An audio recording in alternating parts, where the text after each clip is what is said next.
नमस्कार, बहुत स्वागत है आप सभी का केलांचल टाइम्स पर। मैं हूं आपके साथ सपना ठाकुर। आइए रुक कर लेते हैं अहम खबर की ओर।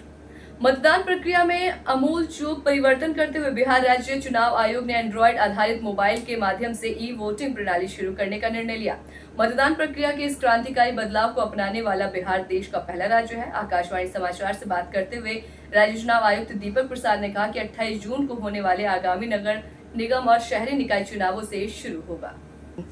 इलेक्ट्रॉनिक वोटिंग एक ऐसी डिजिटल प्रणाली है जिसके जरिए मतदाता अपने वोट को ऑनलाइन सुरक्षित तरीके से दर्ज कर सकते हैं।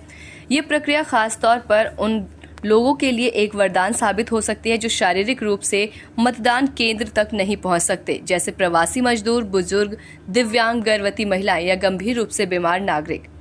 राज्य चुनाव आयुक्त दीपक प्रसाद ने कहा कि ये पहल राज्य में 28 जून को होने वाले आगामी नगर निगम और शहरी निकाय चुनावों से शुरू होगी। दीपक प्रसाद ने कहा कि पूरी ई वोटिंग प्रक्रिया 2 मोबाइल ऐप के जरिए पूरी की जाएगी।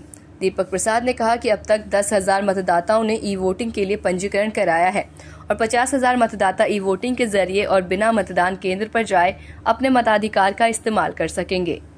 राज्य चुनाव आयुक्त दीपक प्रसाद ने कहा कि फुल प्रूफ डिजिटल सुरक्षा सुनिश्चित की गई है।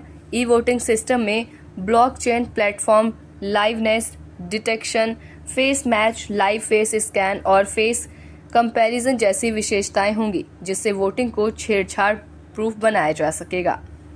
ये बिहार में पहली बार हो रहा है, हमारे देश में पहली बार हो रहा है और विश्व में भी ये ई वोटिंग मेरे ख्याल से एस्टोनिया एक जो यूरोपियन कंट्री है जो वहाँ पे काफ़ी डिजिटाइज्ड है, वो कंट्री बहुत डिजिटाइज्ड है, वहाँ पे ई वोटिंग का इस्तेमाल किया जाता है। इसके अलावा बाकी कहीं पे भी ई वोटिंग का इस्तेमाल नहीं किया जाता है। यूएस में भी ई बैलेट पेपर ही इस्तेमाल करते हैं, ई वोटिंग इस्तेमाल नहीं किया जा रहा है। तो ये एक पाथ ब्रेकर होगा और हमारी जो पॉपुलेशन है वो अलग डायमेंशन है। एस्टोनिया की पॉपुलेशन अगर आप कंपेयर करेंगे तो हमारा कोई तो ऐसे पॉपुलेशन जहाँ पे इतनी बड़ी पॉपुलेशन है वहाँ के लिए ये ज़्यादा ही महत्वपूर्ण है और ज़्यादा इसकी महत्ता और उपयोगी ज़्यादा है। ऐसे तमाम खास खबरों के लिए देखते रहें केलांचल टाइम्स।